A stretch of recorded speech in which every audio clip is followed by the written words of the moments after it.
그 변호인의 조력을 받을 권리요. 시험에 자주 나오죠. 왜냐면 여러분들이 변호사가 되려고 하는 사람들이기 때문에 시험 문제에서도 자주 나옵니다. 변호인의 조력을 받을 권리에서 그 여섯 일곱 번째 줄에 보면 형사 절차가 종료된 수용자는 원칙적으로 권리 주체가 될 수 없다. 항상 잊어먹으면 안 되죠. 이게 형사 절차가 종료된 수용자는 안 됩니다. 근데 수용자라 하더라도 형사 절차가 수용된 수용자 하더라도 거기 오른편에 참고 보세요. 종료된 수용자 또는 미기업 수용자가 형사사건의 변호인이 아닌 민사재판, 행정재판, 헌법재판 등에서 변호사 접견할 경우 이에 대한 제한은 변호인의 조력을 받을 권리가 아니라 재판 청구권의 내용으로서 변호사의 도움을 받을 권리에 대한 제한, 그러니까 재판 청구권에 대한 제한이죠. 그러니까 그 수용자라 하더라도 자기가 민사사건이나 행정재판, 헌법재판을 하려고 할 수가 있죠. 근데 이거를 그 여러 가지로 뭐 변호사 접견을 제한한다든가 이런 경우에는 재판 청구권에 대한 제한이라고 보시면 되겠습니다. 제대로 재판 준비를 못 하니까요. 그 다음에 바로 그 위에 변호인의 조력을 받을 권리는 인간의 권리입니다. 그래서 외국인에게도 인정이 돼요. 외국인도 자기의 권리가 신체 자유 관련 권리가 당할 때 변호인의 조력을 받을 권리 주체가 될 수 있습니다. 그 다음에 행정절차상 구속의 경우 변호인의 조력을 받을 권리 인정 여부. 이게 이제 최근에 판례를 변경했습니다. 그래서 85페이지의 네 번째 줄에 헌법 12조 사항 법문에 규정된 구속은 사법 절차에서 이루어진 구속뿐만 아니라 행정 절차에서 이루어진 구속도 포함한다. 그래서 행정 절차에서 이루어진 구속까지 포함한다. 그러니까 구속을 당한 사람은 뭐 이 저기 사법 절차에서 구속이 되든 행정절차에 구속이 되든 구속 당한 사람 입장에서는 똑같은 거죠. 그래서 행정 절차에서 구속을 당한 사람에게도 역시 이 변호인의 조력을 받을 권리가 인정이 된다. 이게 그 실제로 시험도 나왔죠. 구회 변시에서 송환 대기실에서 여기 변호인 접견하려고 할 때 못하겠던 거. 실제 판례도 있었고 시험 문제도 나왔었고. 그 다음에 변호인과의 접견 교통권 제한 가부. 자, 변호인과의 접견 교통권. 원래 헌법재판소는 변호인과의 접근 교통권에 대해서 네 번째 줄에 국가안전보장 질서유지 공공문이 어떤 명분으로 제한할 수 있는 성질이 아니다. 이게 지금도 이게 맞는 지문이에요. 지금은 뭐 판례가 변경된 게 아니기 때문에 지금도 맞는 지문인데 이거는 상당히 오버한 거죠. 어떤 명분으로 제한할 수 없다. 그런 밤 12시에 나 변호인이 보고 싶어. 아니면 공휴일날, 추석날 나 변호인이 보고 싶어. 그럼 보여줘야 되나요? 안 되죠. 그 어떤 명분으로 제한할 수 없다면은 그 원래는 다 언제든지 보여줘야 돼요. 근데 그게 아니죠. 그래서 이후에 이제 실제로 그 현충일날 이제 변호사가 접견을 신청했어요. 그랬더니 현충일날 우리 교도관들도 쉬어야지 하면서 접견을 안 시켜줬습니다. 그래서 이제 위헌이라고 주장했는데 우리 헌재가 요 판례 때문에 상당히 발목이 잡힐 것 같는데 이거를 또 슬그머니 비껴나갑니다. 그러나 이후 이 결정에서 그 어떤 명분으로 제한할 수 없다는 것은 자유로운 접견, 즉 대화 내용에 대해서 비밀이 완전히 보장되고 어떠한 제한, 영향, 압력, 그러니까 자유롭게 대화할 수 있는 접견, 그러니까 대화의 자유로운 접견을 보장한다는 의미지 당연히 제한할 수 있다는 겁니다. 그러니까 변호인의 조력을 발기도 법률로서 제한을 할 수 있다. 당연한 이야기죠. 근데 또 그 참고에 보면은 변호인 선임권 있죠. 근데 우리 헌법재판소가 변호인 선임권은 변호인의 조력을 받을 권리의 가장 기초적인 구성 부분으로서 법률로서 제한할 수 없다. 또 법률로서 제한할 수 없다고 나오네요. 변호인 선임권만큼은 제한할 수 없는 거예요. 그러니까 변호인의 조력을 받을 권리는 법률로 제한할 수 있는데 선임권만큼은 제한할 수 없다. 84페이지. 아까 법률로서 진술을 강요할 수 없다는 거고 마찬가지로 법률로서 제한할 수 없는 거예요. 그 다음에 헌법상 기본권으로서 접견 거통권. 그래서 접견 거통권이 헌법상 기본권인데 형태가 좀 여러 가지가 있습니다. 변호인의 조력을 피의자 피고인이 변호인과의 접견 거통권.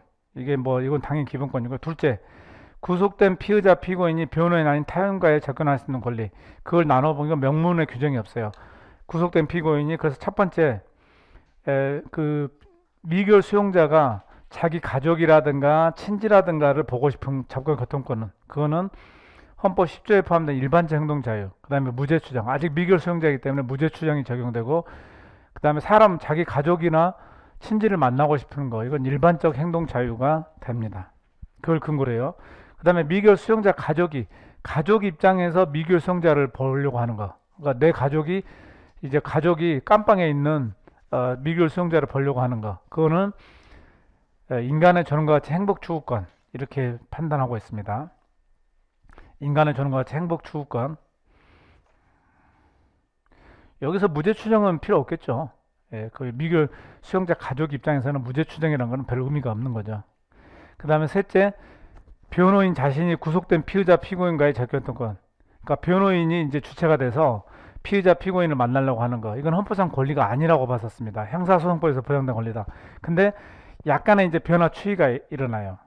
요 판례를 이렇게 해놓고 나서 왜 그러냐면요, 실제 실무상으로는 거의 실무상으로 나타나는 모습은 변호인이 피의자 피고인을 접견하려고 해요. 그러니까 제가 어떤 사건을 맡았다 했을 때, 그래서 이제 구치소에다가 내가 내일 10시에 갈 테니까 갑이라는 수용자를 대기시켜 달라, 이렇게 팩스를 보통 이제 팩스로 이제 신청하거든요. 그러면 이제 거기서 대기를 시켜놔요. 교도소장 이제 교도관을 시켜가지고. 그러니까 거의 대부분의 모습은 변호인이 피의자 피고인에 대해서 접견을 신청하는 거예요. 근데 이거를 이제 우리 헌법재판소는 이게 헌법상의 권리가 아니라 형사소송법에서 비롯된 권리다. 근데 현실을 약간 무시했다는 비판이 일어난 거예요. 현실을. 그래서 이제 슬쩍 이제 밖에 나갑니다. 밖에 나가는데 그 밑에 208페이지.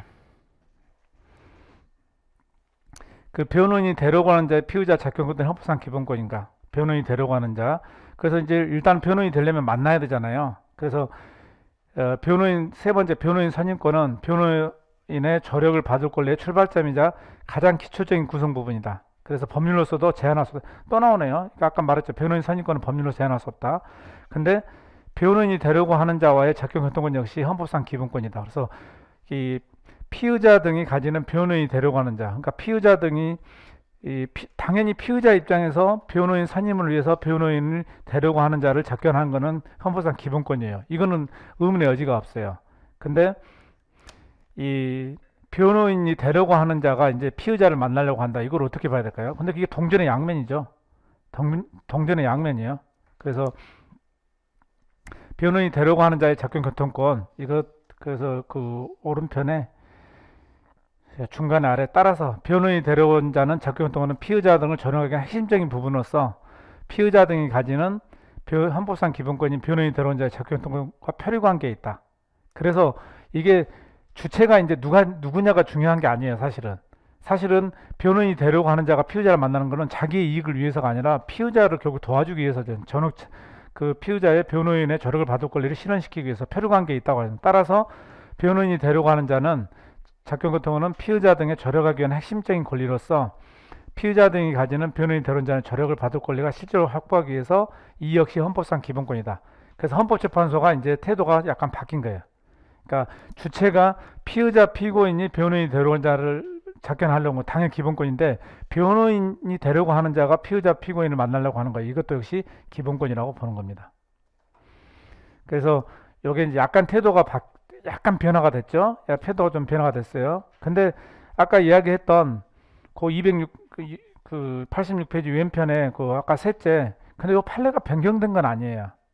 그래서 변경되지 않으면 그냥 판례가 그대로 유효하니까 그 셋째, 그 변호인이 그 셋째, 헌법재판소는 변호인 자신의 구속된 피의자 피고인과의 접견 교통권은 헌법상 권리와 말할 수 없으며 단지 형사법에 비로소 보장되는 권리다. 이 판례 자체가 바뀐 건 아니에요. 그래서 약간 유의하셔야 됩니다. 근데 지금 실제적인 태도는 많이 바뀌었다고 보시면 돼요. 그래서 이제 207페이지 최근에는 변호인 자신의 피구속자를 조력하고를 변호인의 변호권으로 구성해요. 그러니까 이제 변호인의, 이게 어떻게 보면 헌재가 이제 현실을 반영한 거예요. 그동안은 변호인이 주체가 되면 그 위에서는 이거는 기본권이 아니라고 했는데, 이게 현실적으로는 변호인이 다 피의자 피고인을 만나자 하고 만나고 이렇게 하는 거거든요. 그래서 이제 변호인의 변호권이라고 하는 건데, 첫 번째 줄 보세요.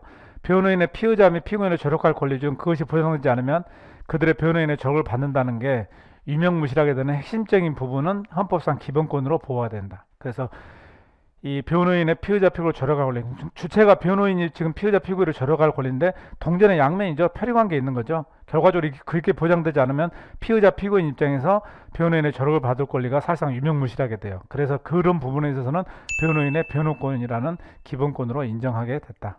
이렇게 보시면 됩니다. 약간의 태도 변화가 있는 거죠. 원래 변호사한테는 변호사들은 이 판례를 굉장히 환영하죠. 이제 아예 그냥 변호인의 변호권이라는 기본권을 명칭을 부여해 줬어요. 그동안은 이게 헌법상 기본권이나 아니네, 또 기본권이 아니라는 판례까지 있었는데, 이거를 이제 변호인의 변호권으로 구성해 가지고 하고 있습니다. 혹시 모르니까 열심히 여러분도 이 변호사 부분이 시험에 잘 나와요. 그러니까 변호인의 변호권도 좀 기억을 하시기 바랍니다.